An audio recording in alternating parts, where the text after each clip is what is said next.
Consider this. If your mind truly followed your directives, would you consciously choose to create anxiety? Understand that the root lies within your own physiology and psychological patterns. Patterns that currently operate independently of your conscious instructions. Rather than seeking external solutions endlessly, recognize the power within you to align your thoughts and beliefs towards peace and harmony.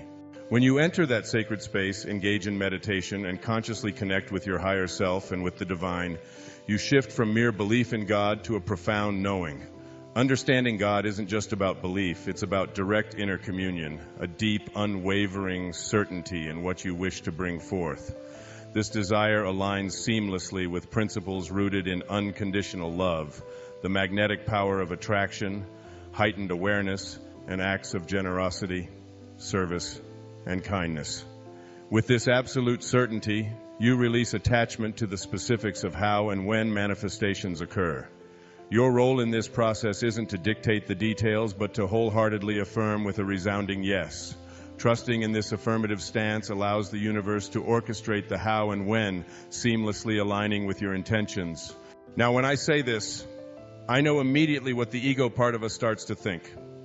I want it now, but I have to have it this way, but if I don't get it pretty soon, then I'm going to go broke. And then if this doesn't show up over here, then I'm going to have to go on welfare. And if I have to go on welfare, then...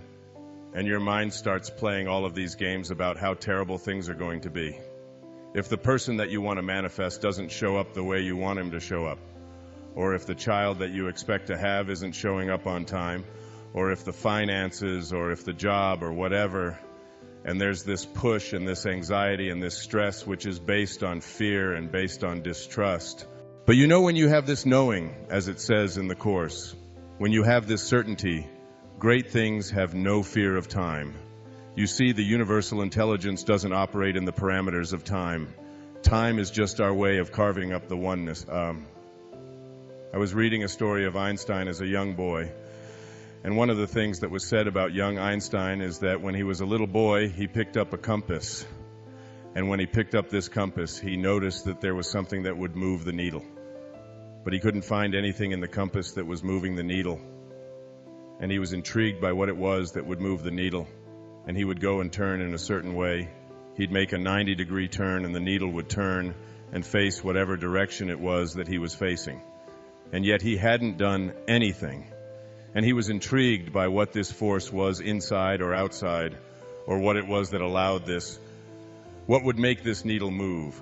That force, that universal intelligence, that thing that is nameless, that thing that we can't identify in the physical world, is the provider of all of the things that will manifest to you in the physical world, and it is also the source of your life. So that when you have an alignment with that force, what happens is you get very, very peaceful, and when you get peaceful, you stop insisting. You say, you just know that it's going to show up, and you're not demanding, you're not looking under the leaves for it, you're not asking for any favors, in fact, you understand that this universal force cannot provide special favors because it is everywhere. And if it were just for you and not for someone else, that would immediately make it not a universal force. It would be now someplace that it isn't. There's no favoritism in this. There's just this positive, absolute, unconditionally loving, knowing force in the universe that holds everything together. You come to honor, to respect, to know, and it's really like changing around your perspective in life. It's like walking a new path. I've always loved this. I've read it many, many times in my talks. It's a little story by a woman named Portia Nelson, and she was asked, as a group of people were asked in a seminar, to write down her autobiography. But they said, you only have one page, and you have to write your autobiography in 5 short chapters on 1 page. The autobiography of your life. That was the assignment. So Portia Nelson wrote her autobiography of her life in 5 short chapters, and this is what she said. Chapter 1, I walk down the street. There's a deep hole in the sidewalk. I fall in. I'm lost. I'm helpless. It isn't my fault. It takes forever to find a way out. Chapter 2, I walk down the same street. There's a deep hole in the sidewalk. I pretend I don't see it. I fall in again. I can't believe I'm in the same place, but it isn't my fault. It still takes a long time to get out. Chapter 3, I walk down the same street. There's a deep hole in the sidewalk. I see it there. I still fall in. It's a habit. My eyes are open. I know where I am. It is my fault.